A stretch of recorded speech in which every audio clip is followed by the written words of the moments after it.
hitting the record button right now. But yeah, I do the horticulture and small farms work here in Montgomery County. Been here a little over 20 years now. And I just thought that this would be something kind of neat for our home gardeners, and even our commercial landscapers might get a kick out of some of our programs. So the Wacky Wednesdays, we're going to hold every second Wednesday at noon. And for right now, it will be virtual. Once we get past some of the COVID restrictions, I'm hoping that we can go back to face-to-face meetings. But as of right now, virtual is the only way we can really do our programs safely. So again, I appreciate you being here. If you didn't catch it at the beginning, if you would just please sign in with your first and last name and email address in the chat box.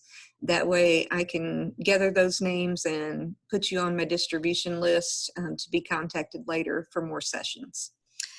So today we're going to be talking about weeds.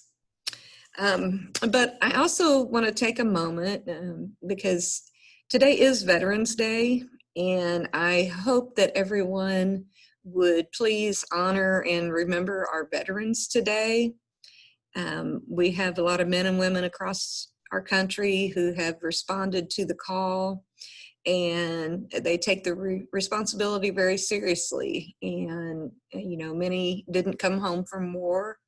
Many suffer the damages of war, I guess you would say.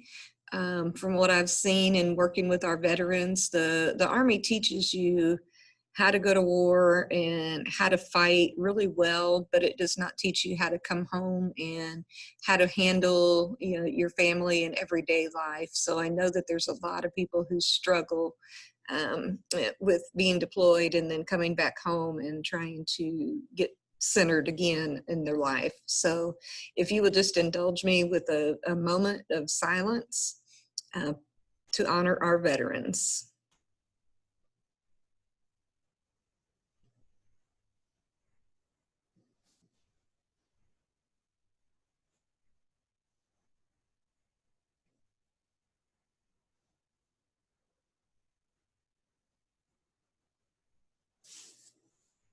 All right, thank you.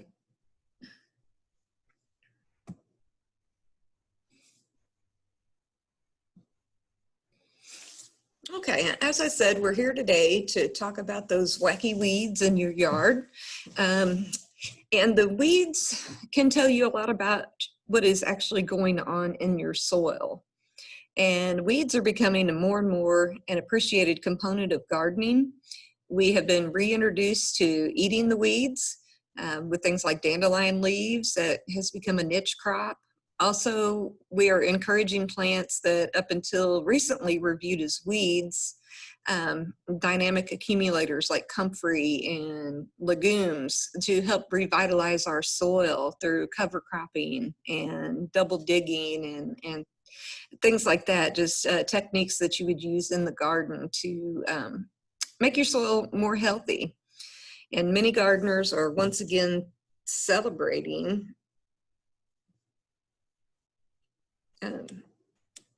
celebrating the weeds as a means of reading the soil. And so we're going to go over some individual weeds today that you're probably familiar with.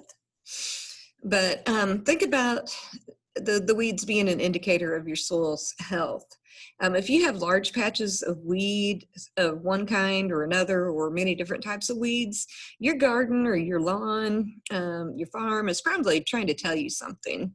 And when we refer to a weed, that's a plant that tends to overgrow or choke out other plants or crops that you're trying to grow.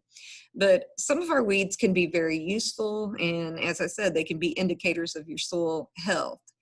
Some of our weeds are edible, and of course, we always say that a weed is just a plant at a place. It may have a use in another environment, but when it gets into our garden, then it becomes a weed because we don't want it there with our vegetables. But many of these do have other uses, herbal uses, and things of that nature too.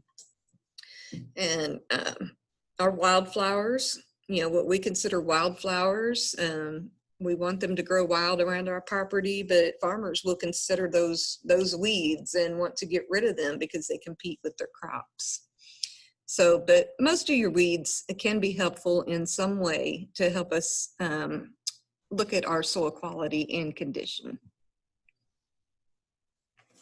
Myself and through Extension, I do advocate managing the overall soil health rather than just simply adding lime or sulfur or other amendments, just based on what weeds you're seeing. Sometimes we do need to remediate the soil, but the only way to accurately know whether you need to add lime or if you need to add sulfur to acidify the soil. Of course, lime will make it more alkaline. So you need to get a soil test, and it will tell you your accurate story of your soil. And you can see on the screen, we do have the Soil Plant and Pest Center through the University of Tennessee. That is our lab that we go to. And it's easy to go online. You can write down this website, or if you forget, just Google Soil Plant and Pest Center, and it will take you to that site. And right now during COVID, we have been urging people to go directly to this site if they need to send in a soil sample, because you can pay online with a credit card, you can print off your forms, and then you just gather your soil sample up, let it dry, you can put it in a Ziploc bag and just go to the post office and mail it yourself. Here in Montgomery County, we do have a table set out in the foyer of our office where you can come in and pick up the boxes and the soil sheets if you need to. Because we're running in an alternative phase, sometimes it's hard to catch a person here at the Extension office. And so we've made those things available out in the foyer as that door is unlocked. So, and then once you've confirmed your soil conditions with the soil test, you basically have two options. You can grow plants suited to the soil that you have, or you're going to take steps to amend the soil to better accommodate the plants that you want to grow. So when we look at weeds, some of the weeds are just simply opportunistic colonizers, and they're going to be found where the soil has been disturbed or tilled, maybe overworked frequently. Their presence in a vegetable or a flower garden may just be the result of an abundance of seeds on open ground with very little competition. If you leave your soil bare, like in between your vegetables in your garden, if you don't put down some type of a mulch or some type of weed control, then when that sun hits the ground and those seeds, which are laying dormant in the soil, they start to warm up and they receive that sunlight, then they start to germinate and to grow. And so if you can reduce the bare ground, you're going to reduce your weed competition. So, and perennial weeds can be much harder to control. They do invade lawns or other established areas, our gardens, our farm areas, and also can be strong indicators of soil conditions too.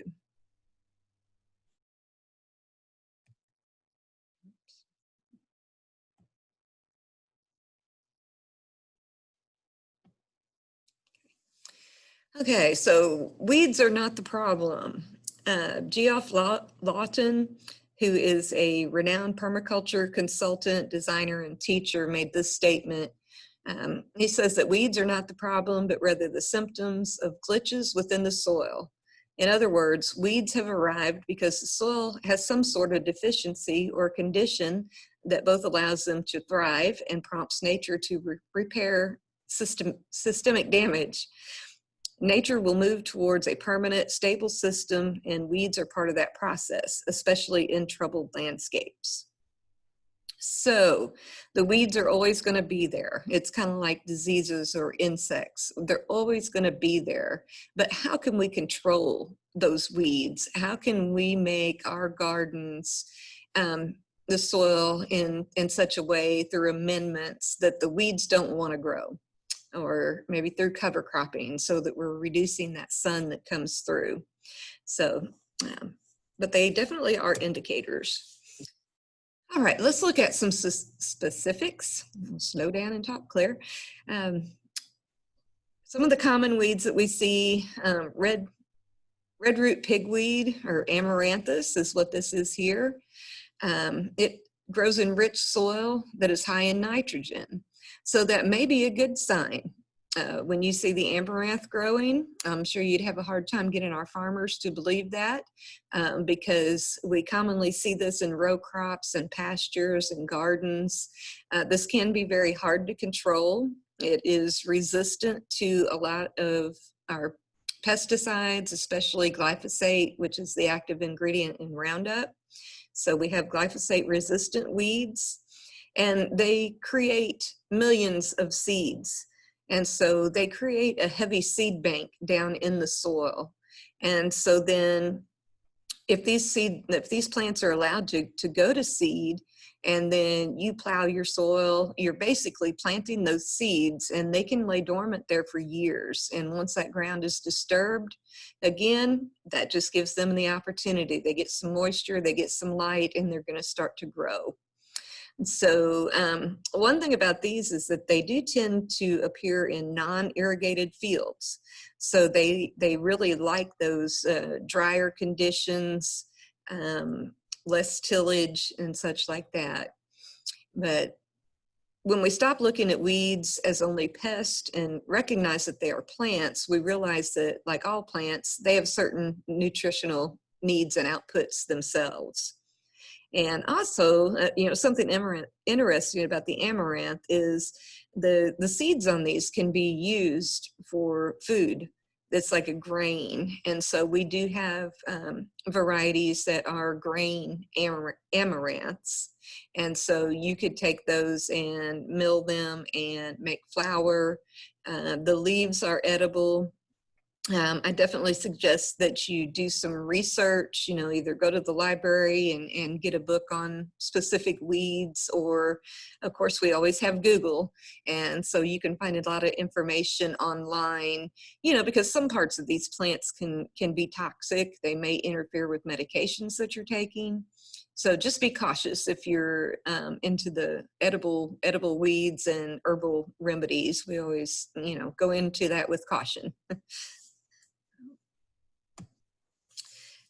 Now, the existence of certain weeds can provide clues to what the soil nutrients is like. So chicory, purslane, and lamb's quarters, which are all edible, indicate a rich soil. But if you see sheep sorrel and broom sedge, that might mean just the opposite. Now, the chicory, purslane, and lamb's quarter is what you're seeing in the pictures here. And they like more of an alkaline soil. And where you see broom sedge, which we're going to see a picture of it here in just a minute, is going to indicate an alkaline or an acidic soil, and usually lime can turn that around and make the environment not conducive to the growth of that plant. And so rather than using pesticides, we can use our culture controls, our fertilizers, our lime, to actually control what weeds are going to grow there. So your lamb's quarters and pigweed are going to tell you that your soil fertility is excellent, that it's high in nitrogen. So there's no reason to come unglued when you see them there. The best thing is to pull them before they go to seed, because you just don't want that seed bank to build up in the soil, and they become a troubling problem over and over. So, but our weeds are also considered guardians of the soil. That is a book that is available. It's called Weeds, Guardians of the Soil. And I found that information on ecofarmingdaily.com. And so a lot of information available online. Still, make sure that you're looking at credible information. You want to look for somebody that is maybe within the extension system, that is a weed scientist, a soil scientist, and go by that information rather than, just what somebody on the street corner tells you or something. So here's this sheep sorrel, and that does indicate a dry, sandy, acidic soil, kind of depleted of nutrients and calcium. Sheep sorrel is actually also used in some of our cover crop mixes though. And so it is a good food for livestock.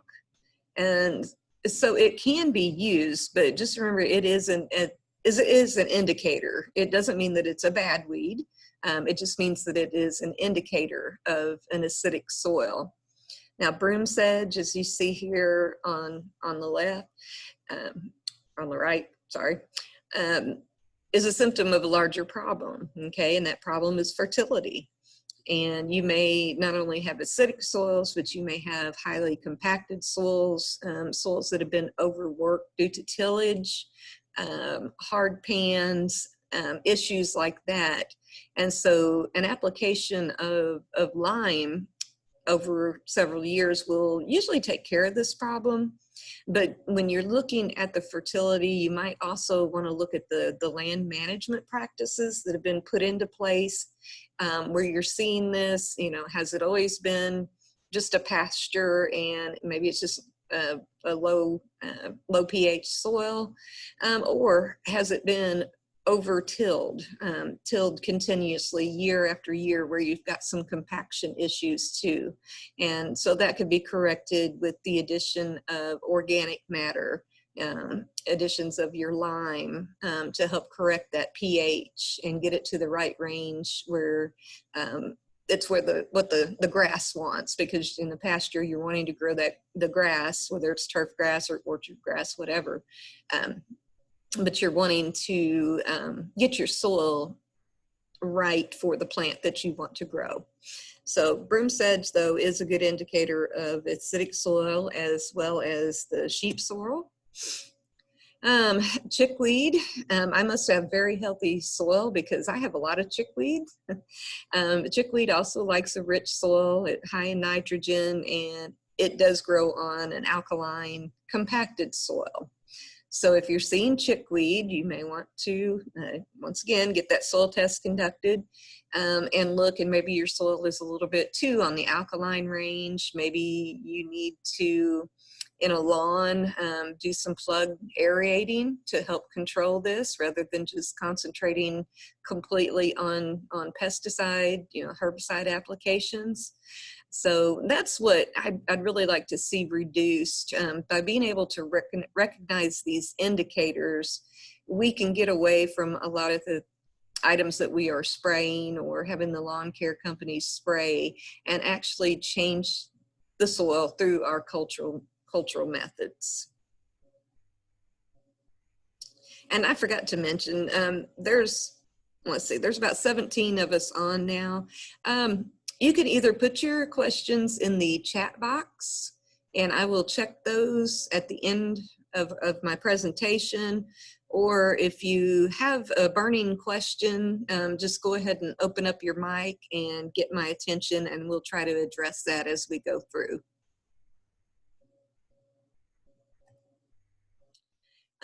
Common groundsel. I found this little statement. It says, if you have groundsel, you have good soil. So I see this a lot in pastures. It is an indicator of rich soil. It is an introduced winter annual. It's in the sunflower family. And early emerging common groundsel plants can outcompete later emerging crop seedlings and reduce their growth. So they can actually, they cause a lot of competition in the field and can tend to take over. So again, this is another one that it's good to get it under control. If you're just hand pulling and you're seeing it in your garden or your landscapes, just try to get it before it goes to flower. Now, a lot of people recognize this. It almost looks like a dandelion. Once it opens up, it throws off those little white puff balls, and so you don't necessarily see the yellow. And I think another common name is yellow top. I've heard it referred to as yellow top. So, and even buttercup, but we use a lot of common names for different plants. So you want to make sure that you know a little bit about the plant, know its scientific name as well as its common name, because common names, you know, can be different in different parts of the country. So just in your research, learn what their names are. Another plant that grows in compacted, kind of sour soil, acidic soil with low fertility is our plantain. And that also indicates a heavy clay soil. And again, at my farm, I have a lot of this. I have it in my new garden areas. However, I was told earlier this year that you can collect the plantain leaves, and they are good, they are edible. So humans can eat them. And also, if you just double dig these back into the soil, they can actually add some nutrients back to the soil. So, but they have been used in various medicines, and it's said that the plant compounds can reduce inflammation, improve digestion, promote wound healing. Again, you know, get a good book on herbal remedies and really study this, and make sure you're talking to your doctor before you start introducing a new weed into your diet that might cause problems and interfere with medications that you are on. Quackgrass and crabgrass. Quackgrass will grow in heavy or compacted clay soil. Crabgrass is a warm season perennial, while quackgrass is a cool season perennial grass. So right now we are seeing the crabgrass pretty much with that freeze that we had. It has gone into dormancy. And because crabgrass is an annual, it will reseed itself. And so at this time of the year, there's no sense in trying to spray a herbicide on that. However, you can be putting out a pre-emergent either this fall or in early spring for control of crabgrass in your lawns. So you've got to be very careful about what you're using. If you have crabgrass in your garden, your weed control options are going to be very different than if you're controlling weeds in your lawn, just because you're going edible plants versus non-edible. At least most people don't eat their lawn. So, and the quackgrass, you'll see it a lot right now. It's in the process of making its seed heads, and it's very hard to pull up. If that ground is compacted, boy, it is hard to pull up. So you end up digging it up by hand. But if you can, get rid of those plants, get rid of the seed heads, again, compost them, destroy them, you know, put them in a pile and burn them later or something. So crabgrass tends to form a shallow crabgrass-like or crab-like structure, and quackgrass has a root system that forms rhizomes that grow horizontally and deep into the soil. So your crabgrass roots are a little bit easier to pull up, but again, it's going to come back by seed. So, you know, it's not really worth the time and effort to try to hand pull it unless you're removing it from, you know, a landscaped area. So, but both of these weeds are going to grow poorly in thick shaded lawns. So like I said before, you know, if you're looking at a landscape or a garden, you want to keep that soil covered. You want a mass of plants. And so if you have a good thick lawn established, you're going to have less weed problems. But everywhere you have a break and you have that open soil where the sunlight can get in, you're going to have weed problems. So it's about an overall management system for the soil, for the plant that you're wanting to grow. So, and these plants will also be seen where the soil structure is poor. Maybe that soil was worked under wet conditions. You will see compaction or a setup of sedimentary levels in the soil from filtrations of silt. And this can set the stage for a lot of grassy weeds to come in. Dandelions. I don't mind a few dandelions in my lawn. In fact, I don't try to have a golf course perfect lawn. Remember that as a choice also of the aesthetics and what you want your lawn to look like. But our dandelions, they do indicate a poor soil that is low in calcium but high in potassium. And they are good springtime pollinators and can make a snack.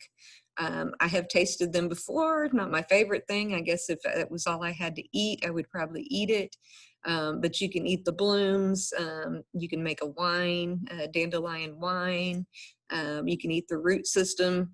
And just make sure if you are foraging and gathering these things as edibles, make sure that those lawns have not been sprayed with some type of a pesticide, because you don't want to be eating the weeds that have been sprayed with that have a pesticide residual on them.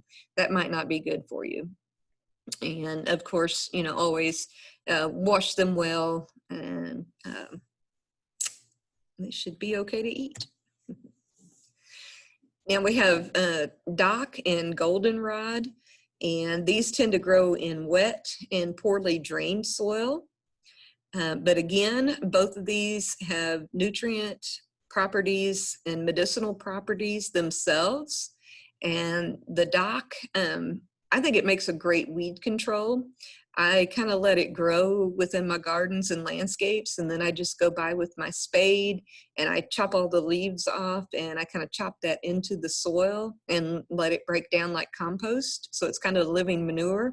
I try not to let it go to seed. If I see the seed heads on it, I will remove them, because I don't want that seed bank to build up. But these have some beautiful large leaves before they ever go to seed, and you can just chop those up with a hoe or a shovel and just chop those back into your soil and let them break down. Now, goldenrod, there are, there's just our native, our wild goldenrod that you see growing on the roadsides, but there are also some cultured varieties, some varieties that have been bred for flower color.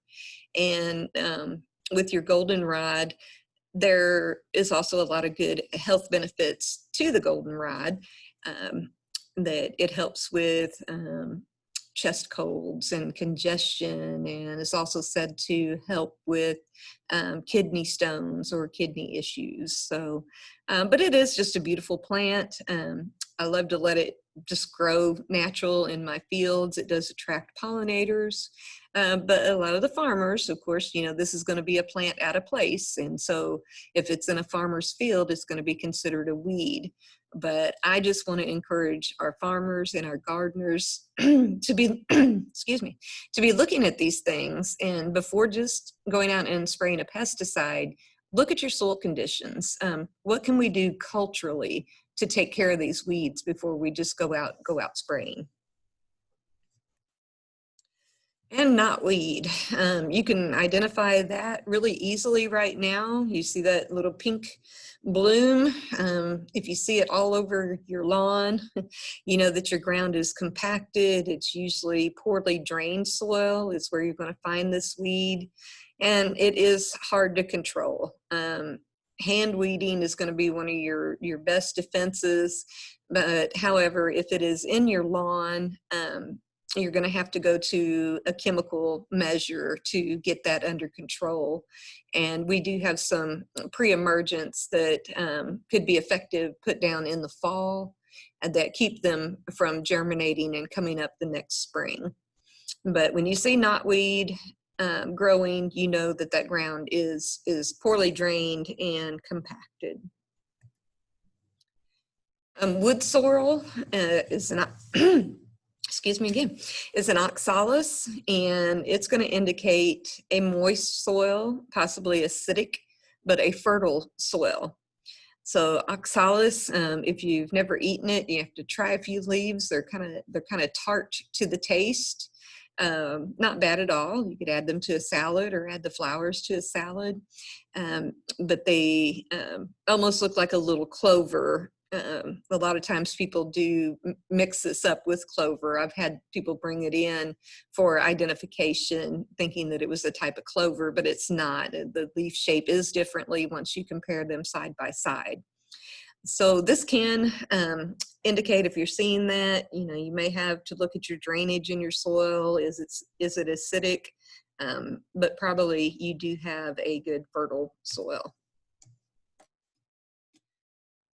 So that's some of our indicator plants, and just some basic recommendations and notes. Weeds can set up severe competition for water, plant nutrients, air, and light for your desirable plants. And so I'm not saying don't control the weeds.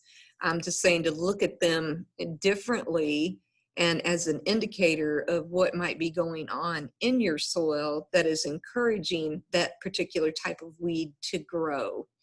And so before you grab that can of spray or just go out and throw lime, you know, make sure you're getting a soil test, make sure you're identifying things correctly. You want to make sure that you get the weeds identified correctly, and do those soil tests so that you will have a schedule and an amount of fertilizer or lime to add to your soil at specific times in the year. So I think that's what's really beneficial about our soil test results is you do get a guide. It doesn't just come back and say, okay, your pH was 6.5 and everything's fine. It's going to give you that pH, and it's going to tell you what your magnesium, what your calcium, what all those micro and macronutrients are in the soil. So if a crop is dominating and it restricts the amount of light, then that light that filters through the weeds underneath is going to be subdued. And as you can see in the picture here, this is a cover crop mix that I planted in 2018. This has a little bit of wheat. It had oats. It had crimson clover, crimson red clover. It had mustards and let's see, I had turnips in there, and it just worked great and just filled in so quickly. I planted this like the beginning of October is when you want to get your fall cover crops out. If you can time that right before we're supposed to get a rain, it works awesome, and they'll be up within just a few days. Usually within 7 days, you'll start to see the seeds germinating and come up, and they will grow all winter long. And then you'll see the blooms like on the crimson clover, you'll see that in the spring. And you've got your own wheat or oats that you can just lay over in smaller areas. I just walk on it to lay it down. I may lay a piece of wood or something like that to get it to lay down, and then plant in between. You can strip out a little bit of your cover crop area and just lay that down, use it as weed control, or plant right within the cover crop. The larger farmers will use what's called a crimper roller, and it is a pretty big piece of machinery that literally crimps and rolls. You just roll right over it and it knocks it down. You can cut these plants or incorporate them by tillage into the garden.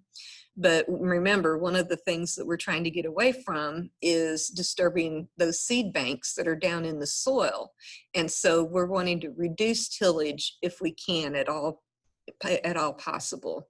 And so if you can lay this down and just crimp it or bend it, it's really better, and it's better for the soil. As long as those roots remain alive, you have those microorganisms that are alive, and they're working in your soil, and they're feeding on the roots, and they're exuding their little, what do you call it? Darn, I lost the word. Sorry. Yeah. The substances that they exude into the soil actually helps your plants grow and makes the soil healthier. So So what you might see is instead of having a fat stem plant with a lot of root capacity, it becomes restricted due to that lack of sunlight and becomes weak, thin stem plant and one with a smaller head. And that's what you're wanting to happen to your weeds. You're wanting to literally cover them out and reduce that sunlight so that they won't be growing there. So. Our weeds don't necessarily prefer an acidic soil. They're just able to take advantage of the reduced competition for resources because a lot of other plants do not like to grow in acidic soils. When you think of plants that prefer acid soils, you think of blueberries, azaleas, rhododendron, some of our evergreens, but not all of them. A lot of our evergreens actually prefer an alkaline soil, like our junipers and arborvitae, and even those awful Leyland cypress. You know, they prefer more an alkaline, 6.5, 7.0 on the pH scale. So by adding lime to acidic soils, you're making it sweeter, and that raises the pH, and it will make your desirable crop grow better and to outcompete the weeds. And you know, that's really what we're wanting to do. And I have a quote from Dr. Abul Hashim from the Department of Agriculture and Food at Washington State. Firstly, agriculture crops yield better when they are grown in soils where the pH is in the optimal zone. And secondly, crops are better able to compete with weeds. Having lower weed numbers in crops mean the herbicides applied are more likely to be effective, and also there is less potential for weed seed to be added to the soil seed bank. So with cover cropping, with managing our soil, we can reduce our inputs as far as pesticides and even some fertilizers into the soil. So bottom line is that a good soil structure, a good soil drainage and aeration can help control that biological activity in the soil. In turn, the farmer or gardener can increase the nutrient supply and grow a high yield crop, even if a few weeds are supported underneath. But if you have a sick soil with inadequate nutrient release and a conversion, will have a depressing effect on the yield potential. So this allows weeds to have a more negative effect simply because there are not enough nutrients to feed both the desired crop and the weeds. And it also allows weeds to impose their water limitations. So I'm not sure how well that picture is showing up on your end, but the picture, the larger picture in the background shows some soil on my farm, typical Tennessee clay and rocks. And in 2018, excuse me,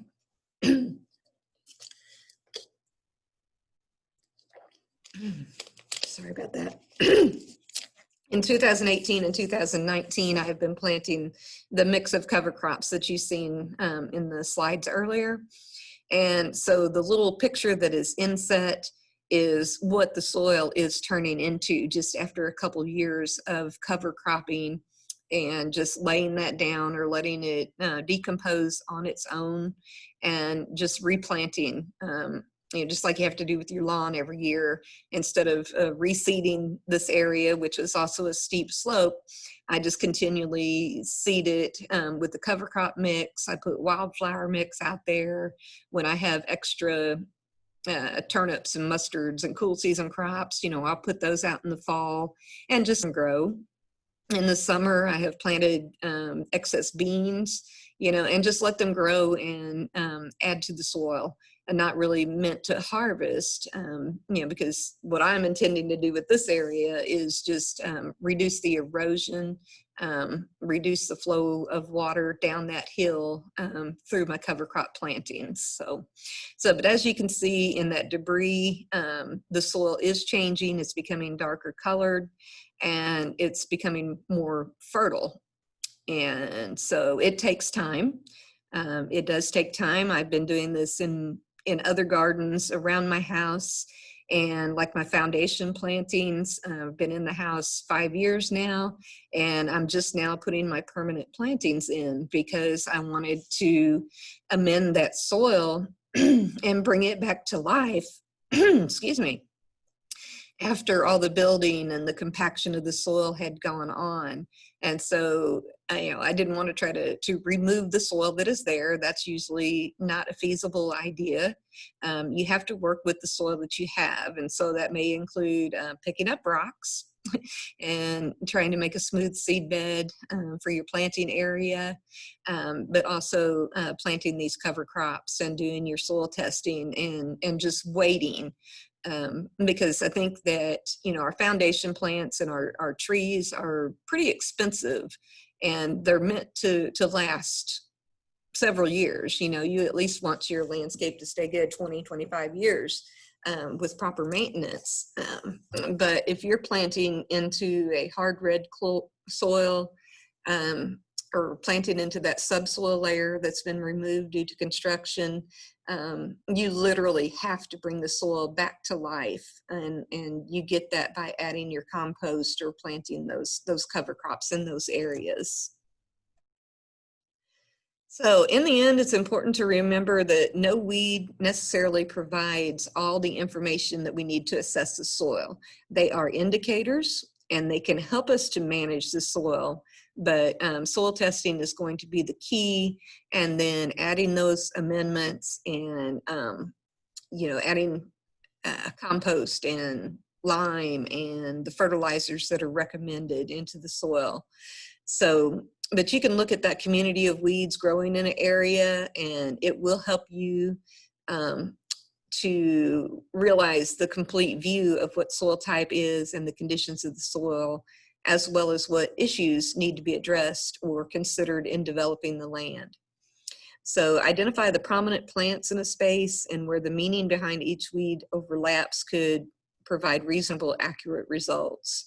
So if you're seeing a field or you have a lot of the broom sedge and the wood sorrel that we talked about earlier, and you're wanting to grow blueberries, then you're probably in pretty good shape. But I would not just go by the indication of those plants and go out and plant 100 blueberry plants. I would have do a soil test and send that into the lab and have it analyzed, and then go make your amendments based on those recommendations. So I do have some resources here for you. At the University of Tennessee, we have, first I want to bring your attention to the UT Hort site. It's just www.uthort.com. And when you go to that site, it will bring you up to a page where you have a search engine. And so if you're looking for weed control, you can just plug that into the search engine, and it will bring up all the publications that we have on various weed control. And so the common herbicides for fruit and vegetable weed control, common herbicides for ornamental weed control, and then conventional and organic product overview for home vegetable gardens. Those are all interesting reads. And also, if you go to the Tennessee Turfgrass Weeds webpage, they have an identification page. And so when you open that page up, you're going to see a bunch of little tiles out on the page. And, you look on there and see, okay, that looks like my weed. And then you can identify it. And then when you click on it, it goes into more detail and gives you ways to control that weed. And they also have a mobile weed ID that you can download. And so that is very helpful. And, I find it's funny sometimes, when you're out in the field and you're looking at a weed, it can be a very common one that you've identified a million times, but it just looks different when it's out in the field rather than a picture in a book. And so sometimes, even the simplest things can be hard to identify. So if you download that mobile weed ID, I also like using iNaturalist. That's another app. And it's not just for weeds, it's for other plants, and it does pick up on some insects and things like that. Google Lens is another one that I've heard of recently. I have not used that as much, but there are, several different apps available that you can just download free to your phone. And so while you're out on a walk, you may be going for a walk down the greenway and you see a plant that you're interested in. If you've got iNaturalist on there, you can just take a picture right then and there, and it will give you suggestions, and you'll be able to compare what they have in their database compared to what you're seeing, and that will help you identify. And that helps us learn. So we're learning constantly. So, but those apps are very beneficial, I think. So, okay. Well, that concludes our program today. I guess I got a little short. We didn't go a full hour. Well, close to it, about a quarter till.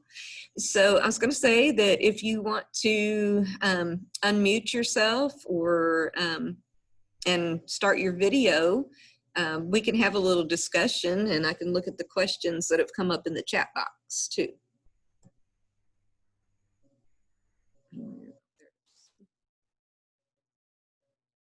Okay, let's see. Oh, okay, Vicki, the Gallery 75, that was a broadleaf weed control, not available except for in a farm size. Okay, that may be a product that you would have to have applied by a commercial applicator. So we may have to look into something different for a homeowner level, but I'll do a little research on that and see what I can come up with.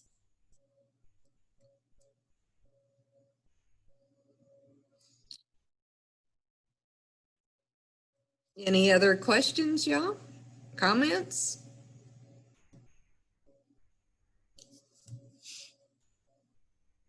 Say hello. This virtual learning is a challenge, especially when you can't see everybody's faces. Give me a high five if you enjoyed it. Carla, Yes. This is Vicki. Hi. Yeah, thank you for answering that. I tried lots of different places and Co-op said a lot of the things on the website for UT are not available in like home sizes, small garden sizes. Yeah, that is true. So a lot of the recommendations that you're going to see on Tennessee turf weeds or Tennessee turf grass, they are aimed at the commercial landscapers and landscape companies, and so they may not be. I misunderstood myself and thought that the gallery was available for homeowners, so I do apologize for that. But if you're still wanting to use that product, you may have to go with a commercial landscape company, a lawn control service, to get that applied. Thank you. Okay. All right. All right. Anybody else have any questions, comments? Okay. Let's see. Any tips for keeping weed pressure down when establishing a landscape? Oh, that one is tough. And like I said, if you can keep the ground area covered, and like I said, with my landscapes at my house, before I planted anything, I just started planting annuals and the cool season vegetables, turnip greens, turnips, anything like that I don't really eat, but I knew it was going to cover the soil surface. And that seemed to help keep the weeds under control. And you kind of have to quadrant that out into small areas. On 100 acres, that's probably not going to work as well as it does, on 1,000 square foot lawn area. So yeah, it's tough. And you say your house is supposed to be completed in mid-December, and it was planted in a corn and soybean field. There is a possibility that you could see some problems with residual pesticides, maybe in your grass becoming established. Some of those things can leave residuals in the soil. Another thing is soybeans love an alkaline soil. And so you may find that you don't need lime. So make sure you're testing it first and have an idea of what you want to grow, because that's part of sending in a good soil sample and getting good results back, is knowing the plants that you're wanting to grow, your crop, and knowing what it desires. But I do know that soybean fields are limed intensively because they like that very alkaline soil. So you're definitely going to have to check into that. But if you can, just keep them pulled by hand, plant anything that you can to keep the ground covered. I know in the summer months, our house actually was finished in July of 2015. And as soon as they got the grading done, we had some of the worst rain that I had ever seen in July of all months. And it was too hot to get fescue to successfully germinate at that time of the year. So I planted buckwheat. And so I had, a whole field, whole front yard, probably 3,000 square foot, probably maybe more than that. And I planted it all in buckwheat because I could get out there and, the buckwheat, you can just broadcast it and it'll germinate as soon as it hits that soil surface, and it had the rain that it needed, and boy, it just came up. And so that really helped me with the erosion, and I think in controlling a lot of the weeds, and just keeping keeping that bare ground covered so that the sunlight doesn't reach the soil and get those weed seeds germinating.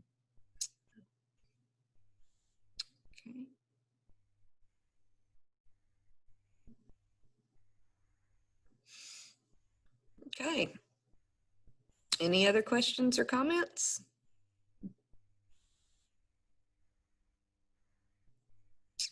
All right. Well, I appreciate you all being with me today. And our next Wacky Wednesday is going to be in December. It'll be the second Wednesday in December. And we're going to be talking about holiday plants and some of the myths and fallacies and stories related to some of our favorite holiday plants, our poinsettias, Christmas cactus, and other plants. And we'll have Zena Clardy with the Tennessee State University who's going to come teach that class for us. So, but it will be offered virtually. I will send an email out to everyone, and just keep up with us on Facebook for announcements. And all right, I hope everybody stays happy and healthy. Thanks again. Thank you. All right, thanks. Hey, Carla, can you hear me? Yes. It's Michael Owen. Oh, hi. Yes. Do you have a second? Yeah. See if I can turn my camera on here if it works. I don't know. Can you see me? Oh, I can see you now. Yep. Okay. Working with kids in gardens and doing different things available, have you had or seen or done any program where you had succulents or anything else available for kids to come pick up at an office or take and try to take care of at home? Anything like that? I have in the past. We've done mainly like aloe vera. That's a more common one, but yeah, any of your succulents are pretty easy to divide and just kind of lay down in the soil and let them start growing. So, the jade plant is something that's real easy because you can take just a piece of it and lay it in some good potting soil and, let the kids take them home. And there are some growth record sheets, or you can make a growth record sheet that they can say how long did it take before the roots started forming, measure it when they planted, and then every couple of weeks, to keep records on it and things like that. But yeah. Do you know of anybody? I used to have a bunch of alligator weed, or the mother of thousands or whatever it was. And I've got pencil plant right now. Do you know of anybody else that would have other different cactus succulents, the Christmas cactus, that would more or less want to trade to get stuff built up to have kids. I could have little kids available if they wanted to come pick up and try to grow something at their house. Oh, yeah. I mean, you might want to reach out to Carol Reese or Celeste. Okay. They're both there close by. Let's see, I'm trying to think of people close to you. Those are the first two that come into mind that might have plants, or you might be able to go to the West Tennessee Research Center. I've noticed before, I think they had some indoor plants, so Okay. you might be able to just go in and take some little cuttings from them. Well, I've got that. We've got our master gardeners, but I don't think a whole lot of them really do much of the succulent stuff. I think most of that stuff outside. Yeah. And talk to Jason Reeves. I mean, because a lot of their succulents that you see out in the landscape are actually potted plants that they sink in the ground, and then he takes them and stores them in his greenhouse. So Okay. Carol and Jason there. What county is Carol in? She's in Jackson, Madison County. Okay, same with Celeste. Okay. Mm-hmm. Mm-hmm. Okay. And you're in I'll reach out to Shelby. one of them then and see. I appreciate that. Okay. All right. Thanks, Carla. No problem. No problem. All right. Hey, Thank Carla. you. Carla, Yes, ma'am. this is Pam, and I Pam. have a request. Okay. Can you record the December 8th session? I would love to hear that on Christmas plants, but I'm already signed up for CLE. Yes, we are going to be recording, and I will post them on our Facebook page. The Master Gardeners actually have two Facebook pages right now. One is for members. Have you joined that one? I don't know, tell you the truth. Okay. I tried to invite everybody that I could, but I know you are on Facebook. So if you just look up members of Montgomery County Master Gardeners, that is a private group. Just for certified master gardeners. And then there's still that open page, more for advertising the program and such. So I have been posting the videos to both pages. Okay. And sending out a link usually is what I do afterwards. Okay. I haven't seen a link for these, so I must not be on there. But I will check that out right now. Thanks much. Okay. All right. Thank you. Okay.